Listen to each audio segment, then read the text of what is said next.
Hello दोस्तों, माता एवं बहनों, बहुत बहुत स्वागत है हमारे चैनल व्रत त्योहार आ रहा है। इसमें आशा करती हूँ आप लोग स्वस्थ होंगे। हमारे चैनल में आप लोगों का बहुत बहुत स्वागत है। आज हम आप लोगों को नवरात्रि माँ दुर्गा की दूसरी शक्ति ब्रह्मचारिणी की पावन कथा बताएंगे। आशा करती हूँ आप लोगों को यह कथा बहुत अच्छी लगेगी। अगर ये कथा अच्छी लगे तो सब्सक्राइब करना ना भूलें, जिससे आपको अगली कथाएं सबसे पहले आपके पास आ जाएंगे। माता एवं बहनों, कथा में कोई गलती या भूल हो जाए तो माफ़ कीजिएगा और कमेंट्स में अपनी प्रतिक्रियाएं ज़रूर दीजिए। लाइक शेयर करना ना भूलें। तो चलिए कथा शुरू करते हैं। कठिन क्षणों में संबल देती हैं माँ ब्रह्मचारिणी। माँ दुर्गा की नवशक्ति का दूसरा स्वरूप ब्रह्मचारिणी का है। यहाँ ब्रह्मा का अर्थ तपस्या से है। माँ दुर्गा का यह रूप भक्तों और सिद्धों को अनंत फल देने वाला है। इनकी उपासना से तप, त्याग, वैराग्य, सदाचार और संयम की वृद्धि होती है। नवरात्रि की देवियों 9 देवियों और उनके बीज मंत्र भी हैं, वो हम दूसरे वीडियो में आपको बताएंगे। ब्रह्मचारिणी का अर्थ तप की चारिणी यानी तप का आचरण करने वाली देवी का यह रूप पूर्ण ज्योतिर्मय और अत्यंत भव्य है। इस देवी के दाएं हाथ में जप की माला है और बाएं हाथ में कमंडल धारण किए हैं।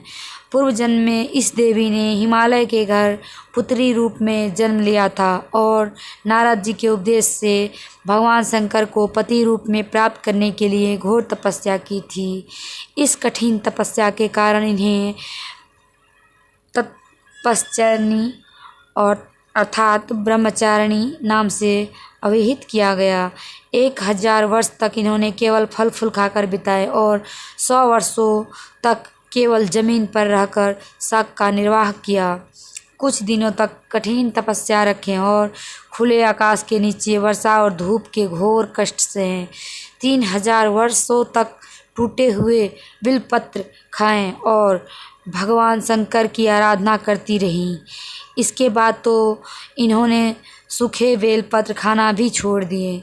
कई हजार वर्षों तक निर्जल और निराहार रहकर तपस्या करती रहीं। पत्तों को खाना छोड़ देने के कारण ही इनका नाम अपर्णा रहा। कठिन तपस्या के कारण देवी का शरीर एकदम क्षीण हो गया।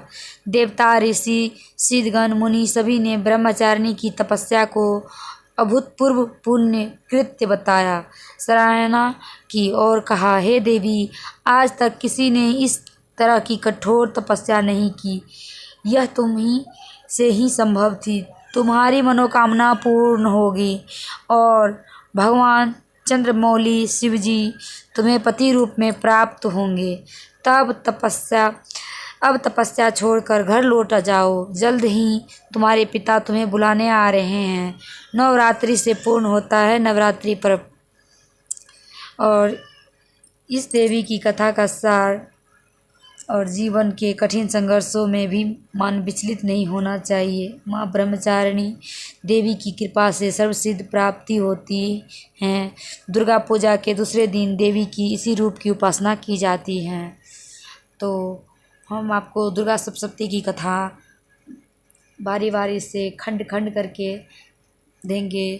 तो ये थी हमारी आज की व्रत कथा ब्रह्मचारिणी की।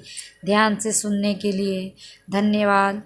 प्रेम से बोलो जय माता दी, जय माता दी, जय माता दी।